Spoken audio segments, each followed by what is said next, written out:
ಓಂ ಶಾಂತಿ. ಎಲ್ಲಾ ಆತ್ಮೀಯ ಸಹೋದರ ಸಹೋದರಿಯರಿಗೆ ಇಂದಿನ ಸಂಚಿಕೆಗೆ ಸ್ವಾಗತ.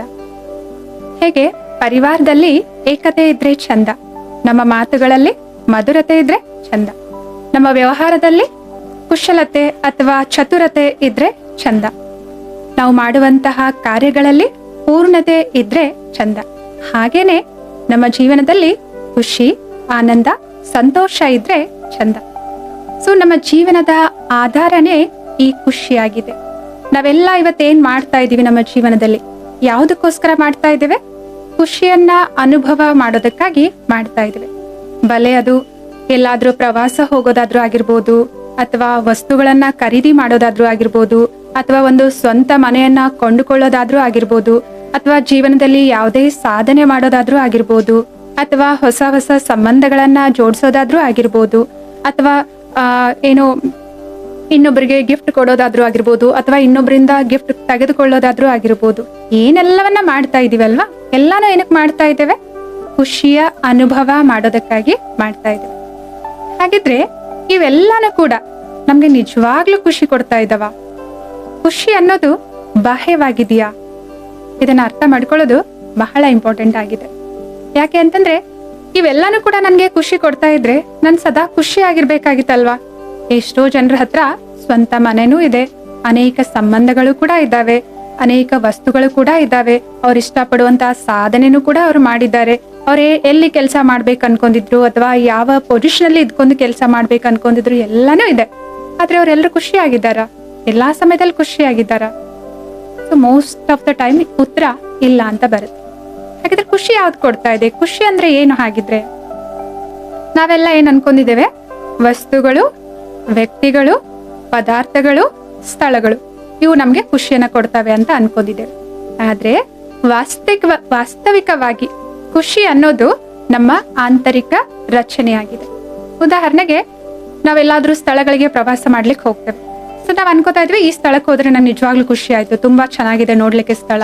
ಸೊ ತುಂಬಾ ಚೆನ್ನಾಗಿರುವಂತಹ ಮಾಡೆಲ್ಗಳನ್ನ ಮಾಡಿದ್ದಾರೆ, ಆ ಸ್ಥಳವನ್ನ ತುಂಬಾ ಚೆನ್ನಾಗಿ ಇದು ಏನೋ ಪ್ರವಾಸದ ಸ್ಥಾನ ಇರ್ಬೋದು, ಅಲ್ಲಿ ಯಾವ್ದಾದ್ರು ಒಂದು ಮೂರ್ತಿಯನ್ನ ಮಾಡಿರ್ಬೋದು, ಅಥವಾ ಉದ್ಯಾನವನ ಮಾಡಿರ್ಬೋದು, ಅಥವಾ ಏನಾದ್ರೂ ಒಂದು ರಚನಾತ್ಮಕವಾಗಿ ಅಲ್ಲಿ ಮಾಡಿರ್ಬೋದು. ಅಲ್ಲಿ ಹೋಗಿದ್ರಿಂದ ನನ್ಗೆ ಖುಷಿ ಆಯ್ತು ಅಂತ ಹೇಳ್ತೇವೆ. ಆದ್ರೆ ನಿಜವಾಗ್ಲೂ ಖುಷಿ ಅಲ್ಲಿ ಹೋಗಿದ್ರಿಂದ ಆಗಿಲ್ಲ. ನಮ್ಗೆ ಅಲ್ಲಿ ಹೋದ ಮೇಲೆ ನಾನು ಆ ಎಲ್ಲಾ ದೃಶ್ಯಗಳನ್ನ ನೋಡ್ಬಿಟ್ಟು ನನ್ನ ಆಂತರ್ಯದಲ್ಲಿ ಏನು ಸಂಕಲ್ಪಗಳನ್ನ ರಚನೆ ಮಾಡ್ತಾ ಇದ್ದೀನಿ ಅಲ್ವಾ, ಆ ಸಂಕಲ್ಪಗಳು ನನಗೂ ಆ ಸಮಯದಲ್ಲಿ ಖುಷಿಯನ್ನ ನೀಡಿದ್ವು. ಅದೆಲ್ಲವನ್ನ ನೋಡಿ ಏನ್ ಅನ್ಕೊಂಡ್ವಿ? ಅರೆ ವಾ, ಎಷ್ಟು ಚೆನ್ನಾಗಿದೆ ಇದು, ಎಷ್ಟು ಡಿಫ್ರೆಂಟ್ ಆಗಿ, ಎಷ್ಟು ರಚನಾತ್ಮಕವಾಗಿ ಮಾಡಿದ್ದಾರೆ, ಎಷ್ಟು ನೀಟಾಗಿ ಮಾಡಿದ್ದಾರೆ, ತುಂಬಾ ಚೆನ್ನಾಗಿದೆ. ಈ ಸಂಕಲ್ಪಗಳು ಏನ್ ಸಕಾರಾತ್ಮಕವಾಗಿ ನಾನು ಮಾಡ್ತಾ ಇದ್ನಲ್ವಾ, ಈ ಸಂಕಲ್ಪಗಳು ನನ್ಗೆ ಆ ಸಮಯದಲ್ಲಿ ಖುಷಿಯನ್ನ ನೀಡ್ತಾ ಇದ್ವು. ಇದೇ ರೀತಿ ಒಂದು ಮನೆಯನ್ನ, ಸ್ವಂತ ಮನೆಯನ್ನ ಇಂಥ ಸ್ಥಳದಲ್ಲಿ ನಾನು ಕೊಂಡ್ಕೋಬೇಕು ಅಂತ ಕನಸು ಕಾಣ್ತಾ ಇದ್ವಿ. ಯಾವಾಗ ಆ ಕನಸು ನನ್ಸಾಗುತ್ತಲ್ವಾ, ಖುಷಿ ಆಗುತ್ತೆ. ನಾವ್ ಅನ್ಕೊಂಡ್ವಿ ಈ ಸ್ವಂತ ಮನೆ ನಮ್ಗೆ ಖುಷಿ ಕೊಡ್ತಾ ಇದೆ ಅಂತ ಹೇಳ್ಬಿಟ್ಟು. ಬಟ್ ವಾಸ್ತವದಲ್ಲಿ ಆ ಸಮಯದಲ್ಲಿ ನಾನು ಆ ವಿಷಯದ ಬಗ್ಗೆ ಏನ್ ವಿಚಾರಗಳನ್ನ ಮಾಡಿದ್ನಲ್ವಾ, ಸದ್ಯ ನನ್ನ ಜೀವನದಲ್ಲಿ ಒಂದು ಸ್ವಂತ ಮನೆ ಅಂತ ನಾನು ತಗೊಂಡಪ್ಪ. ಸೊ ಇಷ್ಟು ದಿನದಿಂದ ಕಷ್ಟಪಟ್ಟು ಇದಕ್ಕೋಸ್ಕರ ಸೇವಿಂಗ್ಸ್ ಏನ್ ಮಾಡಿದ್ದೆ, ಇವತ್ತದು ಸಾರ್ಥಕ ಆಯ್ತು. ಒಂದು ಮನೆಯನ್ನ ಹೊಂದಬೇಕು ಅಂತ ಹೇಳ್ಬಿಟ್ಟು ಕನಸನ್ನ ಏನ್ ಕಂಡಿದ್ನಲ್ವಾ, ಅದು ಇವತ್ತು ಸಾಕಾರ ಆಯ್ತು. ಸೊ ನನಗೆ ಅಂತ ಸ್ವಂತ ಒಂದು ಸ್ಥಳ ಇದೆ, ನನ್ ಮಕ್ಕಳಿಗೂ ಕೂಡ ಇದು ಆಧಾರ ಆಯ್ತು.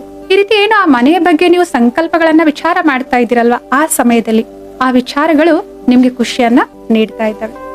ಮತ್ತೆ ಯಾರ ಜೊತೆ ಆದ್ರೂ ಯಾವ್ದಾದ್ರು ಒಂದು ಸಂಬಂಧ ಜೋಡಿಸ್ಬೇಕು ಅಂತ ಹೇಳ್ಬಿಟ್ಟು ನೀವು ಇಚ್ಛೆ ಪಡ್ತಾ ಇದ್ದೀರಾ, ಇವ್ರು ನನ್ನ ಜೀವನದಲ್ಲಿ ಈ ಸಂಬಂಧದಲ್ಲಿ ಬಂದ್ರು ಅಂತಂದ್ರೆ, ಇದ್ರು ಅಂತಂದ್ರೆ ನನ್ ಜೀವನ ಚೆನ್ನಾಗಿರುತ್ತೆ, ಅಥವಾ ನಾನು ಸುಖವಾಗಿರ್ತೇನೆ, ಇವರಲ್ಲಿ ಇಂಥ ಗುಣಗಳಿದಾವೆ, ಅಥವಾ ಸಂಸ್ಕಾರಗಳಿದಾವೆ, ನಾನು ಕೂಡ ಇಂತಹ ಸಂಸ್ಕಾರಗಳನ್ನೇ ಇನ್ನೊಬ್ರಲ್ಲಿ ಇಷ್ಟ ಪಡ್ತೇನೆ.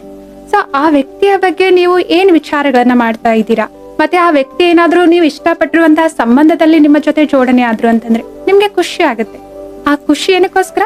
ನೀವು ಅನ್ಕೊಂಡಿರುವಂತಹ ಸಂಕಲ್ಪ, ಅಥವಾ ನೀವು ಆ ಸಮಯದಲ್ಲಿ ಮಾಡ್ತಾ ಇರುವಂತಹ ಸಂಕಲ್ಪಗಳು ನಿಮ್ಗೆ ಖುಷಿಯನ್ನ ನೀಡ್ತಾ ಇದ್ದಾವೆ.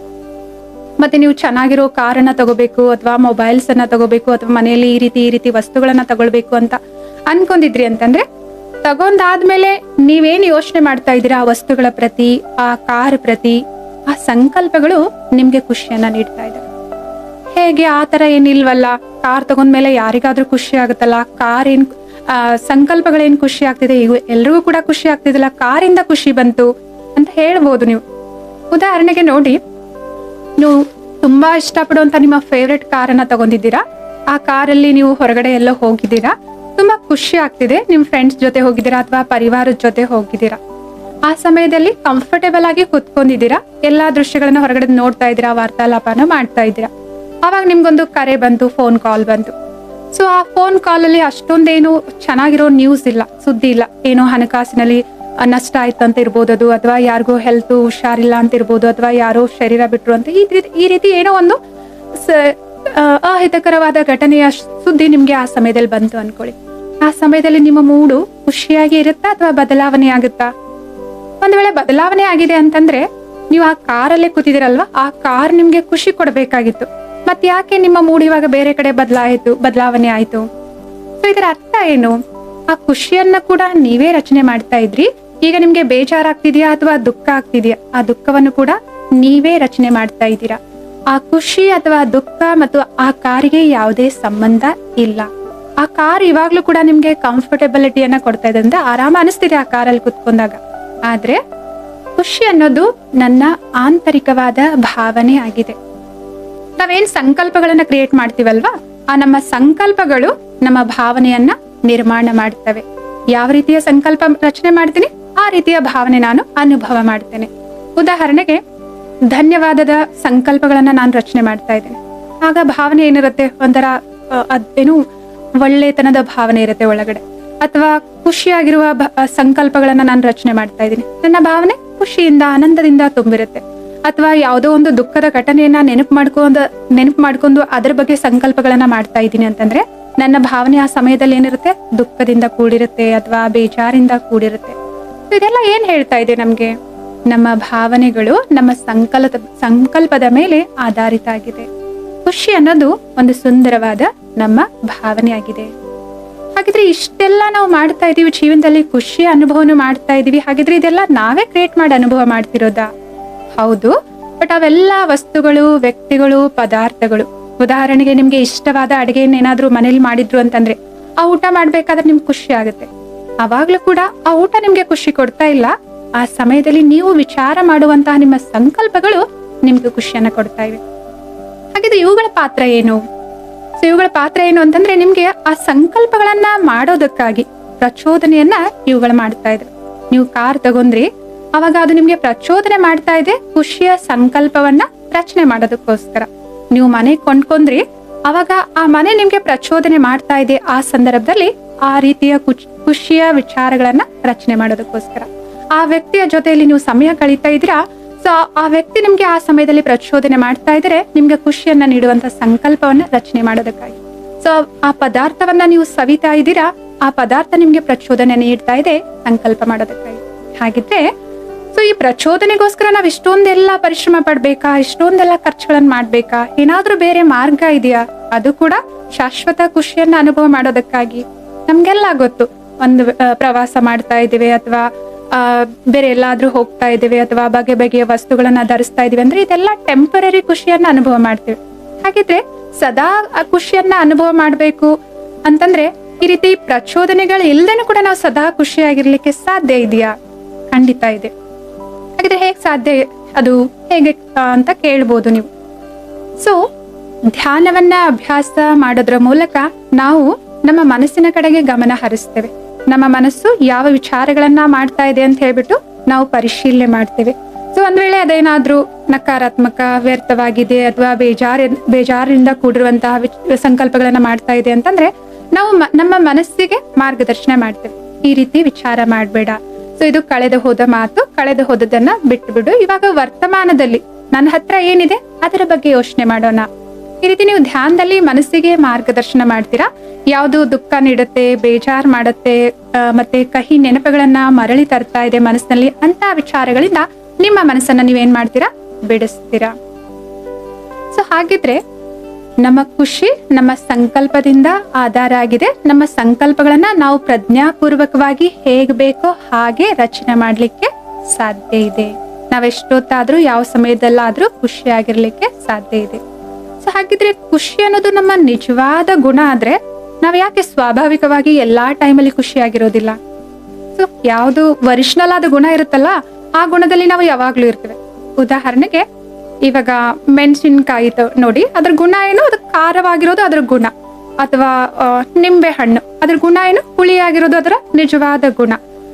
ಈ ರೀತಿ ಎಲ್ಲದಕ್ಕೂ ತನ್ನದೇ ಆದ ಒಂದು ನಿಜವಾದ ಗುಣ ಇರುತ್ತೆ, ಮತ್ತು ಅವು ಯಾವಾಗ್ಲೂ ಆ ಗುಣದಲ್ಲಿರ್ತವೆ. ನಮ್ದು ನಿಜವಾದ ಗುಣ ಖುಷಿಯಾಗಿದೆ, ಬಟ್ ನಾವು ಸದಾ ಆ ಗುಣದಲ್ಲಿ ಯಾಕಿಲ್ಲ ಅಂತಂದ್ರೆ, ಆ ಖುಷಿ ಯಾಕೆ ನಮ್ಮಿಂದ ದೂರ ಆಗ್ತಿದೆ? ಇದಕ್ಕೇನ್ ಕಾರಣ? ಅನೇಕ ಕಾರಣಗಳಿದ್ದಾವೆ. ಯಾವ್ದ್ಯಾವ್ದು ಹಾಗಿದ್ರೆ? ನಮ್ಮ ಖುಷಿ ನಮ್ಮಿಂದ ದೂರ ಆಗೋದಕ್ಕೆ ಮೊದಲನೇ ಕಾರಣ, ನಾವು ನಿರಾಶೆಗೊಳಗಾಗ್ತೇವೆ. ಹೇಗೆ?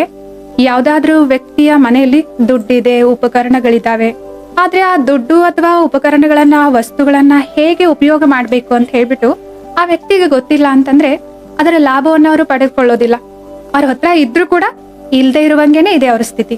ಸೊ ಯಾವಾಗ್ಲೂ ಇನ್ನೊಬ್ರನ್ನ ನೋಡ್ಬಿಟ್ಟು ನಿರಾಶೆಗೊಳಗಾಗ್ತಿರ್ತಾರೆ, ಅಯ್ಯೋ ನನ್ನ ಹತ್ರ ಇದೆಲ್ಲ ಏನು ನಾನು ಮಾಡ್ತಾ ಇಲ್ವಲ್ಲ ಅಂತ ಹೇಳ್ಬಿಟ್ಟು. ಹಾಗೇನೆ ಇದ್ರೂ ಕೂಡ ಇಲ್ದೇ ಇರುವಂಗಿದೆ ಆ ವ್ಯಕ್ತಿಗೆ, ಅದಕ್ಕೆ ನಿರಾಶೆ ಆಗ್ತಾ ಇದೆ. ಹಾಗೆ ನಮ್ಮೆಲ್ಲರ ಒಳಗಡೆ ಗುಣಗಳ, ಶಕ್ತಿಗಳ ಖಜಾನೆಗಳಿದಾವೆ.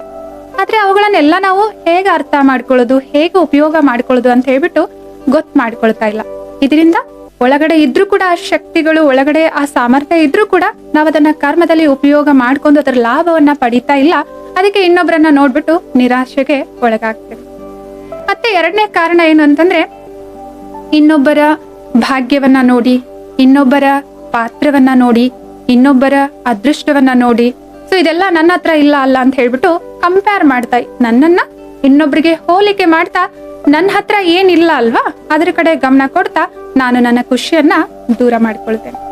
ಸೊ ಎಲ್ರಿಗೂ ಕೂಡ ಎಲ್ಲರ ಜೀವನದಲ್ಲಿ ಅವ್ರವ್ರದೇ ಆದ ಭಾಗ್ಯ ಇದೆ, ಅದೃಷ್ಟ ಇದೆ. ಅದೃಷ್ಟ ಅನ್ನೋದು ಕೂಡ ಯಾರ್ದೇನು ಒಬ್ಬರ ಸೊತ್ತಲ್ಲ. ಅದು ನಾವು ಪರಿಶ್ರಮ ಪಟ್ರೆ, ಪ್ರಯತ್ನ ಪಟ್ರೆ ನಮ್ದು ಕೂಡ ಅದೃಷ್ಟ ಏನಾಗುತ್ತೆ, ಇವತ್ತೇ ನಮ್ಮ ಕೈ ಹಿಡಿಯುತ್ತೆ. ಸೊ ಅದಕ್ಕೋಸ್ಕರ ಇನ್ನೊಬ್ಬರನ್ನ ನೋಡೋದನ್ನ ಜಾಸ್ತಿ ಮಾಡ್ತೇವೆ, ಅವರ ಪಾತ್ರ ಇದನ್ನ ನೋಡ್ಬಿಟ್ಟು ಈರ್ಷಾ ಭಾವನೆಯನ್ನ ಉತ್ಪತ್ತಿ ಮಾಡ್ತೇವೆ. ಇದರಿಂದ ಏನಾಗುತ್ತೆ, ನಮ್ಮ ಖುಷಿ ನಮ್ಮಿಂದ ದೂರ ಆಗುತ್ತೆ. ಸೊ ಈರ್ಷ್ಯೆ ಜಾಸ್ತಿ ಇರುತ್ತೆ, ಅವ್ರ ತರ ಪರಿಶ್ರಮ ಪಡುವಂತಹ ಸಾಹಸ ಕಡಿಮೆ ಆಗ್ತಾ ಹೋಗುತ್ತೆ. ಒಬ್ಬ ವ್ಯಕ್ತಿ ಸಕ್ಸಸ್ಫುಲ್ ಆಗಿದ್ದಾರೆ, ಚೆನ್ನಾಗಿ ಹಣ ಸಂಪಾದನೆ ಮಾಡ್ತಾ ಇದಾರೆ ಅಂದ್ರೆ, ಇವ್ರ ಹತ್ರ ಎಷ್ಟೊಂದು ದುಡ್ಡಿದೆ, ಇವರೆಲ್ಲ ಎಷ್ಟು ದೊಡ್ಡ ದೊಡ್ಡ ಮನೆಗಳನ್ನ ಕಟ್ಟಿದ್ದಾರೆ, ಸೊ ಇವ್ರು ಸುಖವಾಗಿದ್ದಾರೆ. ಈ ರೀತಿ ವಿಚಾರ ಮಾಡಿ ನಾನು ದುಃಖಿ ಆಗ್ತಾ ಇದ್ದೀನಿ ಅಂತಂದ್ರೆ ಏನಾಗ್ತಾ ಇದೆ, ಈರ್ಷ್ಯೆ ಉತ್ಪತ್ತಿ ಆಗ್ತಾ ಇದೆ. ನನ್ನ ಹತ್ರ ಇಲ್ಲ, ಇವ್ರ ಹತ್ರ ಇದೆ ಅಂತ ಹೇಳ್ಬಿಟ್ಟು. ಇದಕ್ಕೆ ಏನ್ ಮಾಡ್ಬೇಕಾಗಿದೆ? ನಾನು ಸ್ವಲ್ಪ ಸಾಹಸ ಇಟ್ಟು, ನಾನು ಕೂಡ ಪರಿಶ್ರಮ ಪಟ್ಟು ಕೆಲಸ ಮಾಡಿ ದುಡ್ಡು ಸಂಪಾದನೆ ಮಾಡಿ ಅವ್ರ ತರ ನಾನು ಕೂಡ ಶ್ರೀಮಂತ ಆಗ್ಬೋದು, ಅಥವಾ ದೊಡ್ಡ ದೊಡ್ಡ ಮನೆಗಳನ್ನ ತೆಗೆದುಕೊಳ್ಬಹುದು ಅಲ್ವಾ? ಸಾಹಸವನ್ನ ಇಡ್ಬೇಕಾಗಿದೆ, ಈರ್ಷ್ಯನ್ನ ದೂರ ಮಾಡ್ಬೇಕಾಗಿದೆ. ಮತ್ತೆ ಯಾವ್ಯಾವ್ದ್ರಿಂದ ನಮ್ಮ ಖುಷಿ ನಮ್ಮಿಂದ ದೂರ ಆಗುತ್ತೆ? ನಾವು ಎಲ್ಲಿದ್ದೇವೆ, ನಾವು ಯಾರಾಗಿದ್ದೇವೆ, ಹೇಗಿದ್ದೇವೆ, ಯಾರೊಂದಿಗಿದ್ದೇವೆ, ನಮ್ಮ ವರ್ತಮಾನ ಜೀವನ ಏನಾಗಿದೆ, ಇದನ್ನ ಬಹಳ ಪ್ರೀತಿಯಿಂದ ನಾವು ಎಲ್ಲಿವರೆಗೂ ಸ್ವೀಕಾರ ಮಾಡೋದಿಲ್ಲ, ಅಲ್ಲಿವರೆಗೂ ನಮ್ಮ ಹತ್ರ ನಮ್ ಖುಷಿ ಇರ್ಲಿಕ್ಕೆ ಸಾಧ್ಯ ಇಲ್ಲ. ಸೊ ಬಲ್ಲೆ ಅದು ನನ್ನ ಶಾರೀರಿಕ ರೂಪ ಆಗಿರ್ಬೋದು, ಅಥವಾ ಹಣಕಾಸಿನ ಸ್ಥಿತಿ ಆಗಿರ್ಬೋದು, ಅಥವಾ ನನ್ನ ಜೊತೆ ಇರುವಂತಹ ಸಂಬಂಧಗಳಾಗಿರ್ಬೋದು. ಸೊ ಎಲ್ಲಿವರೆಗೂ ಅವರೆಲ್ಲ ಹೇಗಿದ್ದಾರೆ ಹಾಗೆ ಅವರನ್ನ ನಾನು ಸ್ವೀಕಾರ ಮಾಡೋದಿಲ್ಲ ಅಲ್ವಾ, ಅಲ್ಲಿವರೆಗೂ ನಾನು ಅವ್ರ ಜೊತೆಗೆ ಖುಷಿಯಾಗಿರೋದಕ್ಕೆ ಸಾಧ್ಯ ಇಲ್ಲ. ಸೊ ಆದ್ರಿಂದ ಸ್ವೀಕಾರ ಮಾಡಿ, ಏನು ವರ್ತಮಾನ ಸಮಯದಲ್ಲಿದೆ, ಹೇಗಿದೆ, ಅದನ್ನ ಹಾಗೆ ಸ್ವೀಕಾರ ಮಾಡಿ. ಅದನ್ನ ನೀವು ಎಷ್ಟು ಪರಿವರ್ತನೆ ಮಾಡ್ಲಿಕ್ಕೆ ಇಷ್ಟಪಡ್ತೀರಲ್ವಾ, ಅದೆಲ್ಲದಕ್ಕೂ ಕೂಡ ಮಾರ್ಗ ಇದೆ, ಅದರದೇ ಆದ ಸಮಯ ಇದೆ. ಆದ್ರೆ ಮೊದಲು ಸ್ವೀಕಾರ ಮಾಡಿ. ಇಲ್ಲ ಅಂತಂದ್ರೆ ನೀವು ಎಷ್ಟು ಅದನ್ನ ತಿರಸ್ಕಾರ ಮಾಡ್ತೀರಾ, ಅಷ್ಟು ಖುಷಿ ನಿಮ್ಮಿಂದ ದೂರ ಆಗ್ತಾ ಹೋಗುತ್ತೆ. ಮತ್ತೆ ಯಾವ ಕಾರಣಗಳಿದಾವೆ ಖುಷಿ ದೂರ ಆಗೋದಕ್ಕಾಗಿ?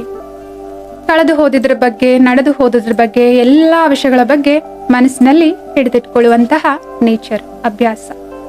ನೋಡಿ, ಯಾವುದೇ ವಸ್ತುವನ್ನ ನಾವು ಸ್ವಲ್ಪ ಹೊತ್ತು ಹಾಗೆಯೇ ಹಿಡಿದಿಟ್ಕೊಂಡ್ವಿ ಅಂತಂದ್ರೆ, ಉದಾಹರಣೆಗೆ ಒಂದು ಗ್ಲಾಸ್ ನೀರು ನಾನು ಈ ರೀತಿ ಹಿಡ್ಕೊಂಡು ಕೈಯನ್ನ ಹೀಗೆ ಹಿಡ್ದಿದ್ದೇನೆ. ಅದೇನ್ ಖಾಲಿ ಇದೆ, ಅದ್ರಲ್ಲೇನ್ ನೀರಿಲ್ಲ, ಖಾಲಿ ಇದೆ. ಸೊ ಮೊದ್ಲಿಗೆ ಅದು ಹಗುರವಾಗಿದೆ, ನನ್ಗೇನ್ ಭಾರ ಅನಿಸ್ತಾ ಇಲ್ಲ, ಕೈನೂ ಕೂಡ ಆರಾಮಾಗಿ ನಾನು ಹಿಡ್ಕೊಂಡಿದ್ದೇನೆ. ಬಟ್ ಎಷ್ಟೊತ್ತವರೆಗೂ ಇದನ್ನ ಹೀಗೆ ಹಿಡ್ಕೊಂಡಿರ್ಬೋದು, ಒಂದ್ 10 ನಿಮಿಷ, 20 ನಿಮಿಷ, ಒಂದ್ ಅರ್ಧ ಗಂಟೆ. ಆಮೇಲೆ ಕೈ ಸ್ವಲ್ಪ ನೋಯ್ಲಿಕ್ಕೆ ಶುರು ಆಗುತ್ತೆ. ಸ್ವಲ್ಪ ಇಡೋಣ, ಈ ಭಾರ ಅನಿಸ್ತಾ ಇದೆ, ಖಾಲಿ ಗ್ಲಾಸೇ ಭಾರ ಅನಿಸ್ಲಿಕ್ಕೆ ಶುರು ಆಗುತ್ತೆ, ಕೈಯಲ್ಲೆಲ್ಲ ನೋವು ಬರ್ಲಿಕ್ಕೆ ಶುರು ಆಗುತ್ತೆ ಅಲ್ವಾ. ಅವಾಗ ಏನ್ ಮಾಡ್ತೇವೆ, ಇಡ್ತೇವೆ, ಆ ಭಾರ ಕಡಿಮೆ ಆಗುತ್ತೆ, ಮತ್ತೆ ಆರಾಮದ ಅನುಭವನ ಮಾಡ್ತೇವೆ. ಹಾಗೇನೆ ಮನಸ್ಸಲ್ಲಿ ಎಷ್ಟೋ ದಿನಗಳ ಹಿಂದೆ ಇರುವಂತ, ನಡೆದು ಹೋಗಿರುವಂತಹ ಘಟನೆಗಳ ಬಗ್ಗೆ, ಯಾರೋ ಏನೋ ಹೇಳಿದ ಮಾತುಗಳ ಬಗ್ಗೆ, ವರ್ಷಾನ್ಗಟ್ಲೆ ಆಗೋಗಿದೆ ಇವಾಗ ನಡೆದಿರುವಂತಹ ಕಹಿ ಘಟನೆಗಳ ಬಗ್ಗೆ, ಎಲ್ಲದರ ನೆನಪನ್ನ ಇನ್ನೂ ಇಲ್ಲಿ ಮನಸ್ಸಿನಲ್ಲಿ ಹಿಡಿದಿಟ್ಕೊಂಡಿದೆ.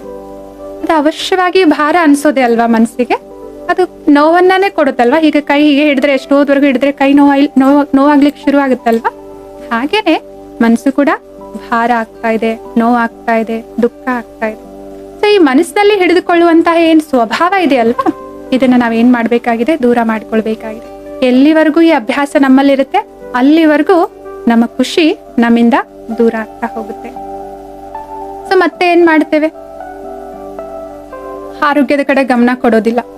ಏನೆಲ್ಲ ನಾಲ್ಗೆಗೆ ರುಚಿ ಅನ್ಸುತ್ತೆ ಎಲ್ಲ ಅದು ಸರಿನಾ ಅಥವಾ ಈ ಆರೋಗ್ಯಕ್ಕೆ ಸೂಟ್ ಆಗುತ್ತಾ ಇಲ್ವಾ ಏನು ಗಮನ ಕೊಡದೆ ಆರೋಗ್ಯದ ಕಡೆ ನಾನು ಗಮನ ಕೊಡ್ಲಿಲ್ಲ ಅಂತಂದ್ರೆ, ಅನಾರೋಗ್ಯಕ್ಕೊಳಗಾದೆ ಅಂತಂದ್ರೆ ಅವಾಗ್ಲೂ ಕೂಡ ನಾನು ಖುಷಿಯಾಗಿರ್ಲಿಕ್ಕೆ ಸಾಧ್ಯ ಇಲ್ಲ. ಮತ್ತೆ ನನ್ನೊಳಗೆ ಇರುವಂತಹ ಕೆಲವೊಂದು ಸಂಸ್ಕಾರಗಳು, ಅದು ಜೋರಾಗಿ ಮಾತನಾಡೋದಾದ್ರೂ ಆಗಿರ್ಬೋದು, ಚಿಕ್ಕ ಪುಟ್ಟ ವಿಷಯಕ್ಕೆ ಕಿರಿಕಿರಿ ಆಗುವಂತಹ ಗುಣ ಆದ್ರೂ ಆಗಿರ್ಬೋದು, ನನ್ನೊಳಗಡೆ ಇರುವಂತಹ ಈ ಬಲಹೀನ ಸಂಸ್ಕಾರಗಳು ನನ್ನ ಖುಷಿಯನ್ನ ಅನುಭವ ಮಾಡೋದಕ್ಕಾಗಿ ಬಿಡೋದಿಲ್ಲ. ಸೊ ಮತ್ತೆ ಇನ್ನೊಬ್ರಿಂದ ಅಥವಾ ಸ್ವಯಂನಿಂದ ಸಿಕ್ಕಾಪಟ್ಟೆ ನಿರೀಕ್ಷೆಗಳು, ಎಕ್ಸ್ಪೆಕ್ಟೇಷನ್ಸ್, ಸ್ವಯಂನ ಕೆಪಾಸಿಟಿ ಏನಿದೆ, ಸಾಮರ್ಥ್ಯ ಏನಿದೆ, ವರ್ತಮಾನ ಸಮಯದಲ್ಲಿ ನಾನು ಇದನ್ನ ಮಾಡ್ಲಿಕ್ಕೆ ಸಾಧ್ಯನಾ ಇಲ್ವಾ, ಅಥವಾ ನನ್ ಜೊತೆ ಇರೋರ್ಗೆ ಇದು ಸಾಧ್ಯ ಆಗುತ್ತಾ ಇಲ್ವಾ, ಈ ವರ್ತಮಾನ ಸಮಯದಲ್ಲಿ ಏನನ್ನ ಯೋಚಿಸ್ತೆ, ಇದನ್ನ ನೀವು ಮಾಡ್ಬೇಕು, ಇದು ಹಿಂಗಾಗ್ಬೇಕು, ಇವರು ನಾನು ಹೇಳ್ದಂಗೆ ಕೇಳ್ಬೇಕು, ಸೊ ಈ ರೀತಿನೇ ನಡ್ಕೊಳ್ಬೇಕು. ಸರಿ, ಒಂದ್ಸಲ ಅವರು ನಾನು ಹೇಳ್ದಂಗೆ ಕೇಳಿದ್ರು, ನಾನು ಹೇಳ್ದಂಗೆ ನಡ್ಕೊಂಡ್ರು, ಅವಾಗ ನಮ್ಗೆ ಖುಷಿ ಆಗುತ್ತೆ. ಆದ್ರೆ ನಮ್ಮ ನಿರೀಕ್ಷೆಗಳು ಒಂದಕ್ಕೆ ನಿಂತು ಹೋಗೋದಿಲ್ಲ ಅಲ್ವಾ, ಇನ್ನೊಂದು ಎಕ್ಸ್ಪೆಕ್ಟೇಷನ್ ಸ್ಟಾರ್ಟ್ ಆಗುತ್ತೆ. ಸೊ ಈ ರೀತಿ ಏನಾಗುತ್ತೆ, ಅವ್ರ ಮಾತೆಲ್ಲ ಕೇಳಿದಾಗ ಚೆನ್ನಾಗ್ ಅನ್ಸುತ್ತೆ, ಅವ್ರ ಮಾತು ಕೇಳ್ತಾ ಇದ್ದಾಗ ನಿರಾಶೆ ಅಥವಾ ಬೇಸರ ಆಗುತ್ತೆ. ಸೊ ಈ ರೀತಿ ಇನ್ನೊಬ್ರಿಂದ ನಿರೀಕ್ಷೆಗಳನ್ನ ಇಟ್ಕೊಳ್ಳೋದ್ರಿಂದನೂ ಕೂಡ ಏನಾಗುತ್ತೆ, ನಮ್ಮ ಖುಷಿ ನಮ್ಮಿಂದ ದೂರ ಆಗುತ್ತೆ. ಸೊ ಈ ರೀತಿ ಅನೇಕ ಕಾರಣಗಳಿದಾವೆ. ಏನ್ ಜೀವನದಲ್ಲಿ ನಾವ್ ಏನ್ ಪಡೆದುಕೊಂಡಿದೀವಿ ಅದ್ರ ಕಡೆ ಗಮನ ಕಡಿಮೆ, ಮತ್ತೆ ಏನಿಲ್ಲ ಅಲ್ವಾ ಅದ್ರ ಕಡೆ ಜಾಸ್ತಿ ಗಮನ ಕೊಟ್ಟು ನಮ್ಮ ಖುಷಿಯನ್ನ ನಾವೇ ದೂರ ಮಾಡ್ಕೊಳ್ತಾ ಇದ್ದೇವೆ. ಮತ್ತೆ ಕೆಲವೊಂದು ಈ ಖುಷಿಯ ಬಗ್ಗೆ ತಪ್ಪು ನಂಬಿಕೆಗಳು ಕೂಡ ಇದಾವೆ. ಏನಂತ, ನಾವು ನಮ್ಮ ಖುಷಿಯನ್ನ ಖರೀದಿ ಮಾಡ್ಬೋದು, ನಾವು ನಮ್ಮ ಜೀವನದಲ್ಲಿ ಕೆಲವೊಂದು ಸಾಧನೆಗಳನ್ನ ಮಾಡಿದಾಗ ಖುಷಿಯಾಗಿರ್ಬೋದು, ಅಥವಾ ಸಂಬಂಧಿಕರು, ಸ್ನೇಹಿತರು ನಮಗೆ ಖುಷಿಯನ್ನ ನೀಡ್ತಾರೆ. ಈ ರೀತಿಯ ತಪ್ಪು ನಂಬಿಕೆಗಳಿದ್ದಾವೆ. ವಾಸ್ತವದಲ್ಲಿ ನಾವು ಇವುಗಳನ್ನ ಸ್ವಲ್ಪ ವಿಚಾರ ಮಾಡಿ ನೋಡಿದ್ರೆ, ಯಾವುದೇ ಬಾಹ್ಯವಾಗಿರುವ ವಸ್ತುಗಳು ನಮ್ಗೆ ಆರಾಮವನ್ನ ನೀಡ್ತವೆ. ಬಲೆ ಅದು ಮನೆ ಆಗಿರ್ಬೋದು, ಕಾರ್ ಆಗಿರ್ಬೋದು, ಅಥವಾ ಮೊಬೈಲ್ ಆಗಿರ್ಬೋದು, ಯಾವುದೇ ಸ್ಥೂಲವಾದ ವಸ್ತು. ಸೊ ಈ ವಸ್ತುಗಳು ನಮ್ಗೆ ಖುಷಿಯನ್ನ ನೀಡೋದಿಲ್ಲ. ವಸ್ತುಗಳನ್ನ ಹೊಂದಿದಾಗ ನಾವೇನ್ ವಿಚಾರ ಮಾಡ್ತಾ ಇದ್ದೀವಿ ಆ ವಿಚಾರಗಳು ನಮ್ಗೆ ಖುಷಿಯನ್ನ ನೀಡ್ತಾ ಇದ್ದಾವೆ. ಸೊ ವಸ್ತುಗಳನ್ನ ಖರೀದಿಸೋದ್ರಿಂದ ನಾನು ಖುಷಿಯನ್ನ ಖರೀದಿಸಬಹುದು ಅಂತ ಏನ್ ಅನ್ಕೊಂಡಿದೀವಲ್ವಾ, ಇದು ವಾಸ್ತವಿಕ ಸತ್ಯ ಅಲ್ಲ. ಮತ್ತೆ ಸ್ನೇಹಿತರು ಅಥವಾ ಜನರು ನಮ್ಗೆ ಖುಷಿಯನ್ನ ನೀಡ್ತಾರೆ ಅಂತ ಅನ್ಕೊಂಡಿರ್ತೇವೆ. ಸೊ ಆದ್ರೆ ಎಲ್ಲಾ ಸಮಯದಲ್ಲಿ ಅವ್ರು ನಮ್ಗೆ ಖುಷಿಯನ್ನ ನೀಡ್ಲಿಕ್ಕೆ ಸಾಧ್ಯ ಇಲ್ಲ. ಯಾವಾಗ ಖುಷಿ ಆಗುತ್ತೆ, ನಮ್ಮ ಅನುಸಾರವಾಗಿ ನಡೆದುಕೊಂಡಾಗ, ನಾವು ಹೇಳಿದ ಮಾತುಗಳನ್ನ ಕೇಳಿದಾಗ, ನಮ್ಮ ನಿರೀಕ್ಷೆಗಳನ್ನ ಪೂರ್ಣ ಮಾಡಿದಾಗ ನಮ್ಗೆ ಅವರಿಂದ ಖುಷಿ ಆಗುತ್ತೆ. ಯಾವ್ದಾದ್ರೂ ಒಂದು ನಿರೀಕ್ಷೆಯನ್ನ ಅವರು ಪೂರ್ಣ ಮಾಡಿಲ್ಲ ಅಂತಂದ್ರೆ ಅದೇ ವ್ಯಕ್ತಿಗಳು ಏನಾಗ್ತಾರೆ, ನಮ್ಮ ದುಃಖಕ್ಕೆ, ಬೇಸರಕ್ಕೆ ಕಾರಣ ಆಗ್ತಾರೆ. ಸೊ ಆದ್ರಿಂದ ವ್ಯಕ್ತಿಗಳು ಅಥವಾ ಸ್ನೇಹಿತರು ನಮ್ಗೆ ಖುಷಿಯನ್ನ ನೀಡ್ತಾರೆ ಅಂತ ಏನು ನಾವು ನಂಬಿದೀವಲ್ವಾ, ಅದು ಪೂರ್ಣವಾದ ಸತ್ಯ ಅಲ್ಲ. ಮತ್ತೆ ನಾವು ಮಾಡುವಂತಹ ಜೀವನದಲ್ಲಿ ಸಾಧನೆಗಳೇನಿದಾವಲ್ವಾ, ಈ ಸಾಧನೆಗಳು ನಮ್ಗೆ ಖುಷಿಯನ್ನ ತಂದ್ಕೊಡ್ತವೆ.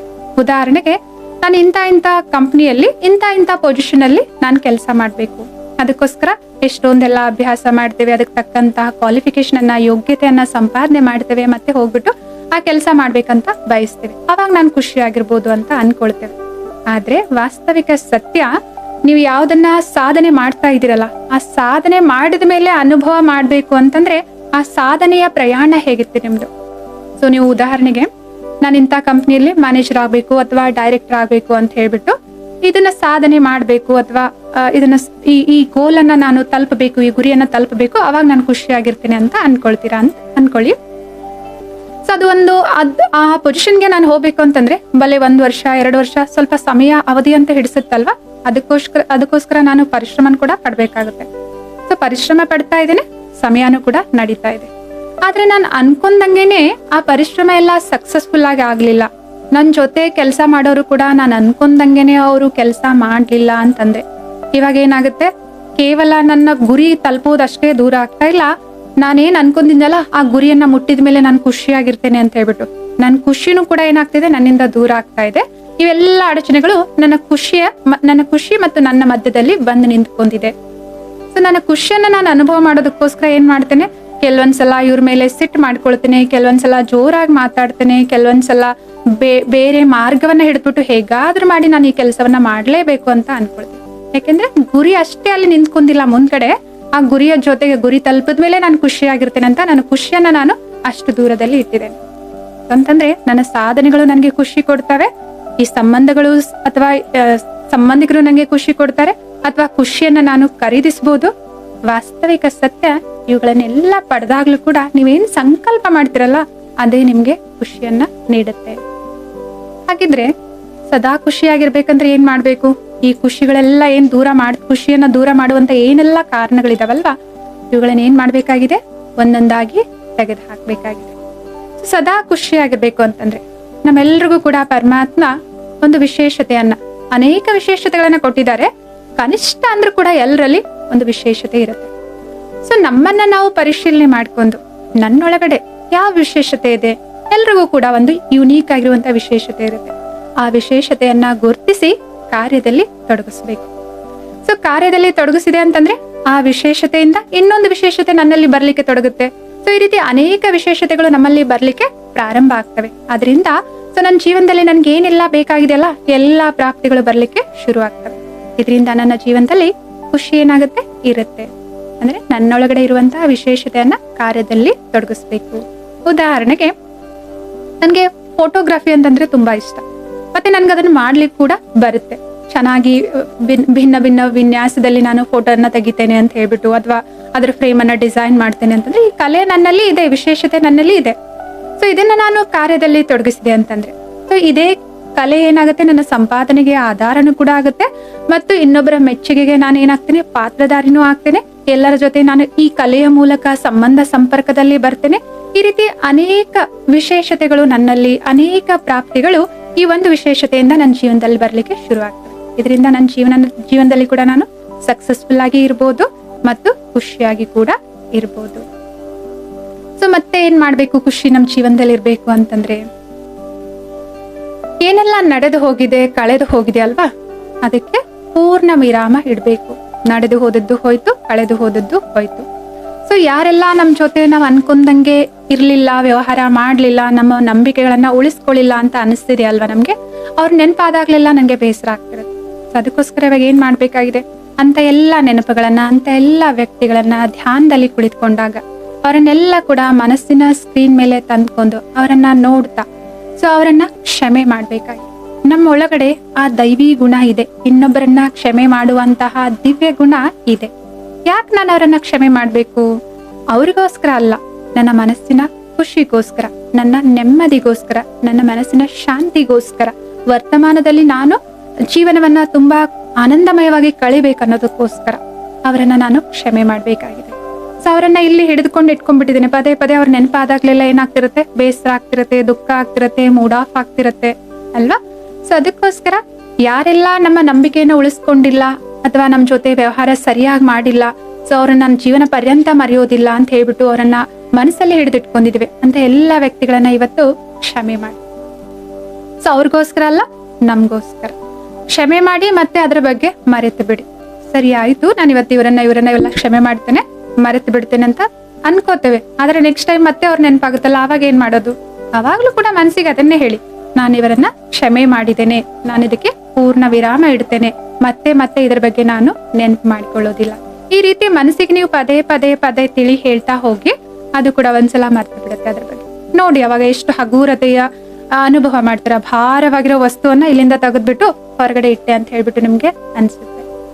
ಸೊ ಮತ್ತೆ ಏನ್ ಮಾಡ್ಬೇಕು? ಖುಷಿಯಾಗಿರ್ಬೇಕು ಅಂತಂದ್ರೆ ಸೊ ಏನೆಲ್ಲ ಇದೆ ಅದನ್ನ ಸ್ವೀಕಾರ ಮಾಡ್ತೇವೆ, ಮತ್ತೆ ಅದನ್ನ ಹೇಗ್ ನಾನು ಪರಿವರ್ತನೆ ಮಾಡ್ಬೇಕು, ಅದ್ರಲ್ಲಿ ಹೇಗ್ ವೃದ್ಧಿ ಮಾಡ್ಕೋಬೇಕು ಅಂತ ಹೇಳ್ಬಿಟ್ಟು ಅದರ ಬಗ್ಗೆ ವಿಚಾರ ಮಾಡಿ ಅದ್ರ ಕಡೆ ನಾನು ಗಮನ ಹರಿಸಿ ಕಾರ್ಯದಲ್ಲಿ ತೊಡಗ್ತೇನೆ. ಇದರಿಂದನೂ ಕೂಡ ಖುಷಿಯಲ್ಲಿ ನಾನು ಇರ್ತೇನೆ.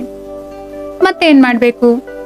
ಜೀವನದಲ್ಲಿ ಏನೆಲ್ಲ ಇದೆಯಲ್ವಾ ಅದಕ್ಕೆ ಕೃತಜ್ಞತೆಯ ಭಾವನೆಯನ್ನ ಇಟ್ಕೊಳ್ಬೇಕು. ನಮ್ಮ ಹತ್ರ ಇವತ್ತೇನೆಲ್ಲ ಇದೆಯಲ್ವಾ, ಎಷ್ಟೋ ಜನರು ಹೊರಗಡೆ ಜಗತ್ತಿನಲ್ಲಿ ಕನಸು ಕಾಣ್ತಾ ಇದ್ದಾರೆ ಇದನ್ನ ಪಡಿಬೇಕು ಅಂತ.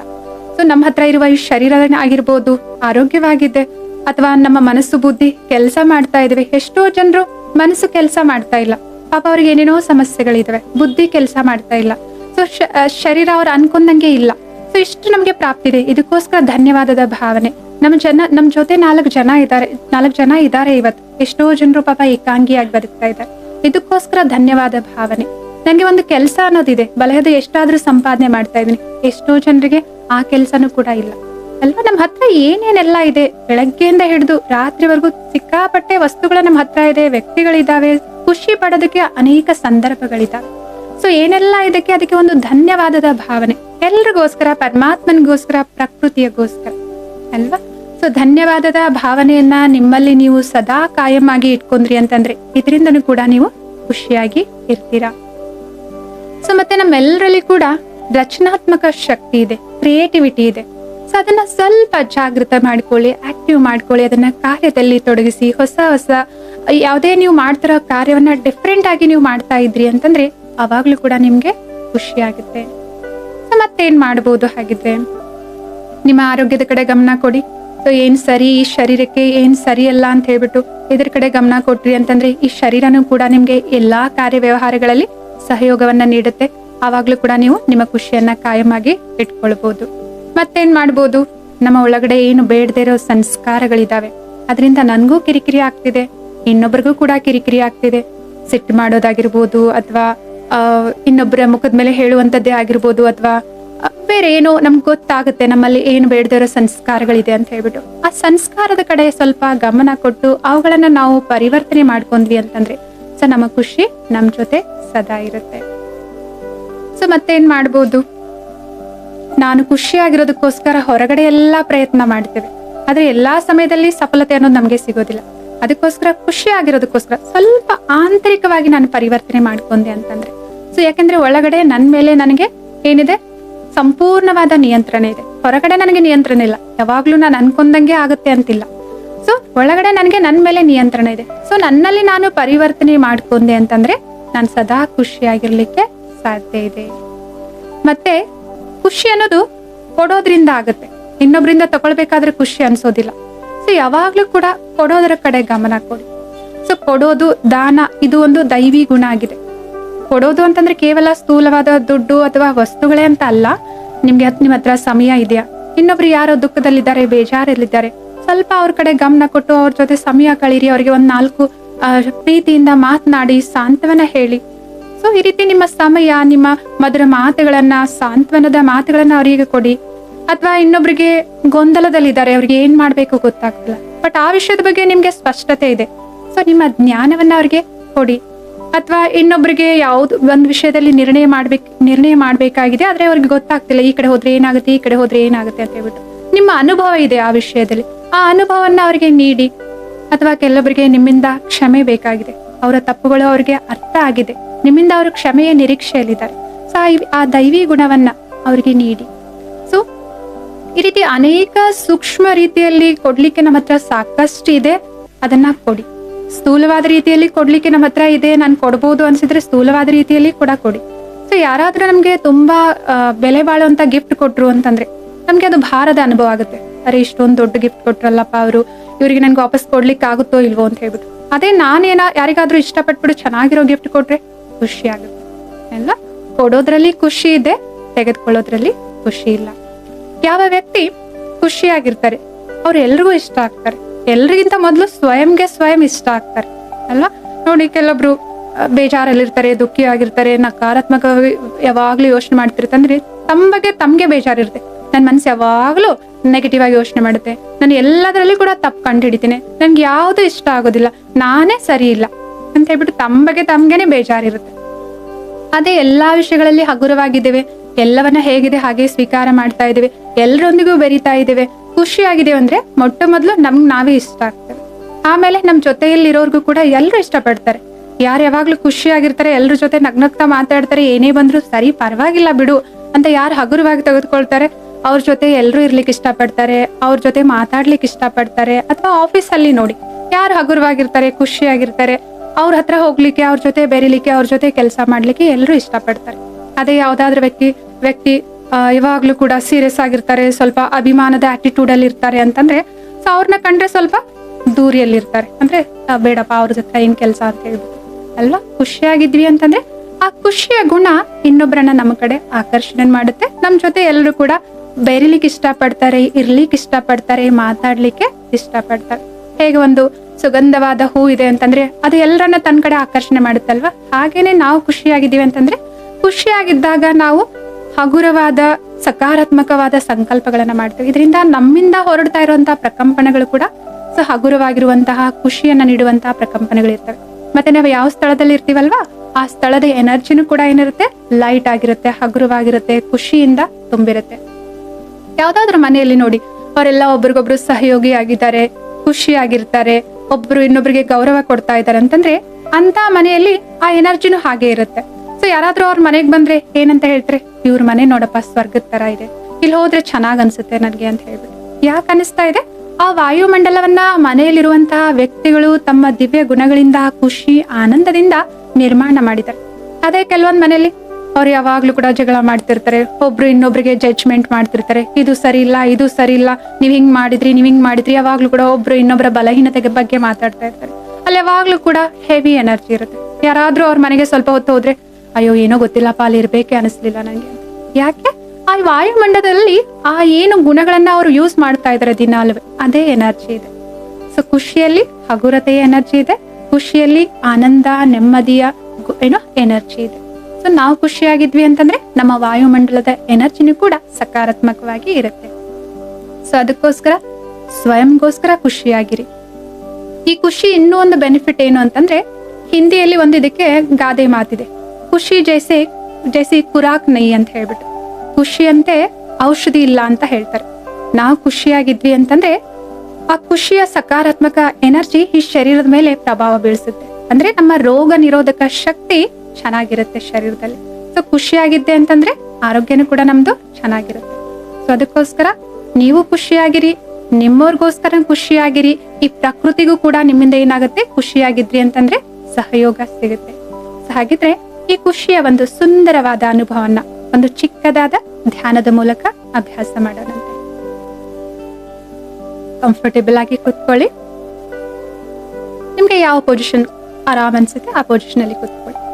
ಕಣ್ಗಳು ತೆರೆದೇ ಇರಲಿ. ಏನೆಲ್ಲ ಶಬ್ದಗಳು ಕೇಳಿಸ್ತಾ ಇದೆ ಯಾವುದನ್ನು ಕೂಡ ತಿರಸ್ಕಾರ ಮಾಡಬೇಡಿ. ಮನಸ್ಸನ್ನ ಗಟ್ಟಿಯಾಗಿ ಹಿಡಿಬೇಡಿ, ಹಗುರವಾಗಿ ಬಿಡಿ. ಎಲ್ಲವನ್ನ ಕೇಳಿಸ್ಕೊತಾ ಇರಿ.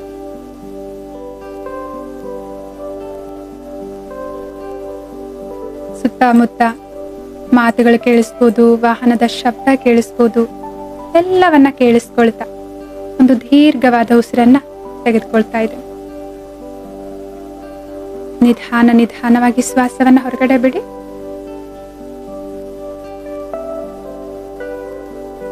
ಸ್ವಯಂವನ್ನ ತಮ್ಮ ಬುದ್ಧಿಯ ನೇತ್ರದಿಂದ, ಜ್ಞಾನದ ನೇತ್ರದಿಂದ ಈ ಭ್ರುಕುಟಿಯ ಮಧ್ಯಭಾಗದಲ್ಲಿ ಒಂದು ಸೂಕ್ಷ್ಮವಾದ ನಕ್ಷತ್ರದಂತೆ ಹೊಳಿತಾ ಇರುವ ಶಕ್ತಿಯ ರೂಪದಲ್ಲಿ ನೋಡಿ. ನಾನು ಆತ್ಮ, ಸೂಕ್ಷ್ಮವಾದ ಶಕ್ತಿ, ಚೈತನ್ಯ ಶಕ್ತಿಯಾಗಿದ್ದೇನೆ.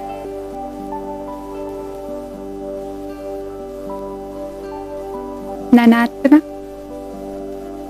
ಸುಖ ಸ್ವರೂಪನಾಗಿದ್ದೇನೆ.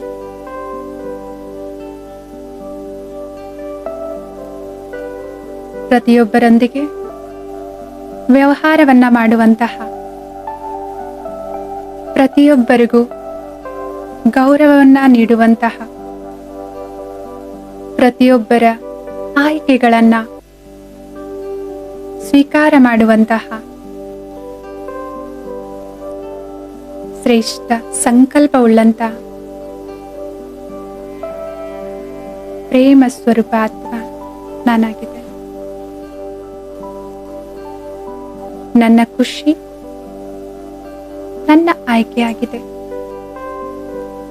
ಇನ್ನೊಬ್ಬರ ವ್ಯವಹಾರ, ಇನ್ನೊಬ್ಬರ ಮಾತು, ಯಾವುದೇ ಪರಿಸ್ಥಿತಿಗಳು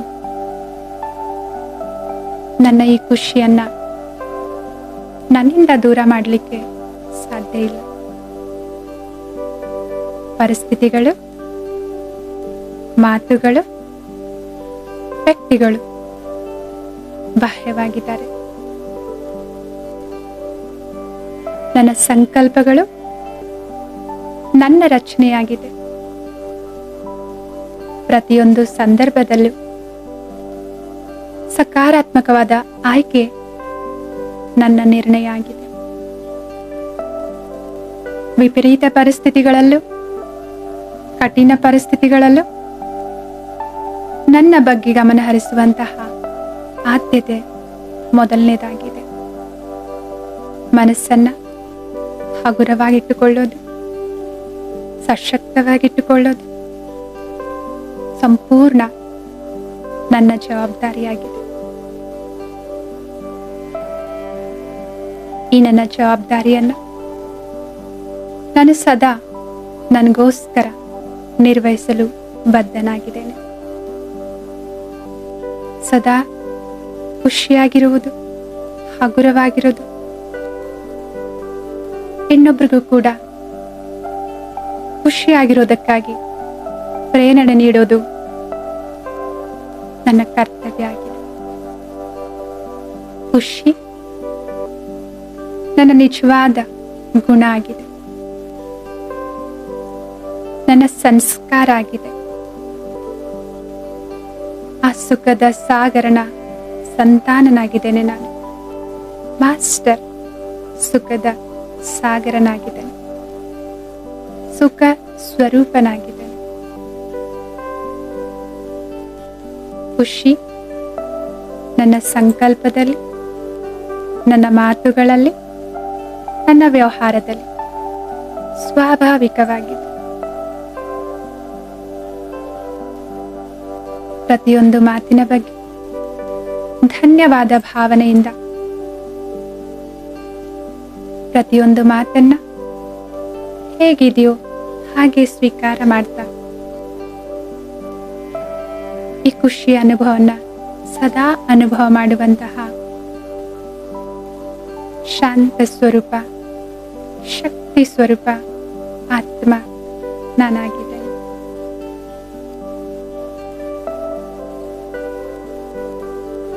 ಈ ಖುಷಿಯ ಔಷಧಿಯನ್ನ ದಿನಾಲು ಕುಡಿದು ಮನಸ್ಸು, ಈ ಶರೀರವನ್ನ ನಿರೋಗಿಯನ್ನಾಗಿಟ್ಟುಕೊಳ್ಳುವಂತಹ ಜ್ಞಾನ ಸ್ವರೂಪ ಆತ್ಮ ನಾನಾಗಿದ್ದೇನೆ.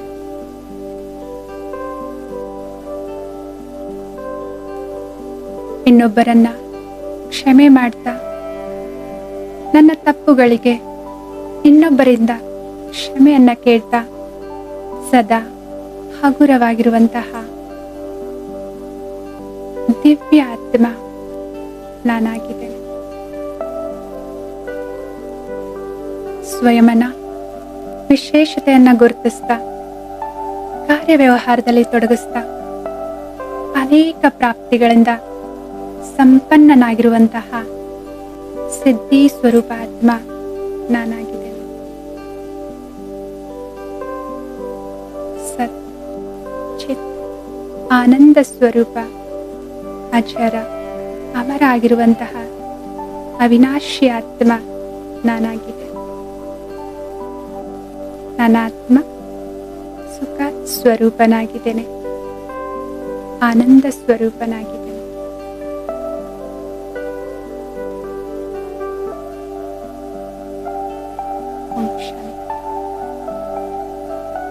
ಈ ರೀತಿ ಈ ಖುಷಿಯ ಗುಣವನ್ನ ನೆನಪಿನಲ್ಲಿಟ್ಕೊಂಡು, ಇದು ನಿಮ್ಮ ಆಯ್ಕೆಯಾಗಿದೆ, ನಿಮ್ಮ ಆಂತರಿಕ ರಚನೆಯಾಗಿದೆ. ಸದಾ ನೆನಪಿಟ್ಕೊಂಡು ಯಾವುದೇ ಪರಿಸ್ಥಿತಿ ಮೇಲೆ ನಿಮ್ಮ ಖುಷಿಯನ್ನ ಆಧಾರವಾಗಿಟ್ಟುಕೊಳ್ಳದೆ, ಯಾವುದೇ ವ್ಯಕ್ತಿಗಳ ಮೇಲೆ ಅಥವಾ ಯಾವುದೇ ವ್ಯಕ್ತಿಯ ವ್ಯವಹಾರದ ಮೇಲೆ ನಿಮ್ಮ ಖುಷಿಯನ್ನ ಅವಲಂಬಿಸಬೇಡಿ. ನಿಮ್ಮ ಖುಷಿ ನಿಮ್ಮ ಆಯ್ಕೆಯಾಗಿದೆ, ನಿಮ್ಮ ಖುಷಿ ನಿಮ್ಮ ಕೈಯಲ್ಲಿದೆ, ನಿಮ್ಮ ಆಂತರಿಕ ರಚನೆಯಾಗಿದೆ. ಆದ್ರಿಂದ ಸದಾ ಖುಷಿಯಾಗಿರಿ, ಇನ್ನೊಬ್ಬರೊಂದಿಗೂ ಕೂಡ ಖುಷಿಯನ್ನ ಹಂಚ್ತಾ ಇರಿ. ಆತ್ಮೀಯ ಸಹೋದರ ಸಹೋದರಿಯರೇ, ನಿಮ್ಗೆ ಈ ವಿಷಯದ ಬಗ್ಗೆ ಅಥವಾ ಬೇರೆ ಯಾವುದೇ ವಿಷಯದ ಬಗ್ಗೆ ಏನೇ ಪ್ರಶ್ನೆಗಳಿದ್ರು ಕೂಡ ಅಥವಾ ಏನೇ ಸ್ಪಷ್ಟನೆ ಬೇಕಂದ್ರೂ ಕೂಡ ಈ ವಿಡಿಯೋದ ಕಮೆಂಟ್ ಸೆಕ್ಷನ್ ಅಲ್ಲಿ ನೀವು ನಮ್ಗೆ ಹೇಳ್ಬೋದಾಗಿದೆ. ನಾವು ಖುದ್ದಾಗಿ ನಿಮಗೆ ಉತ್ತರವನ್ನ ನೀಡ್ತೇವೆ.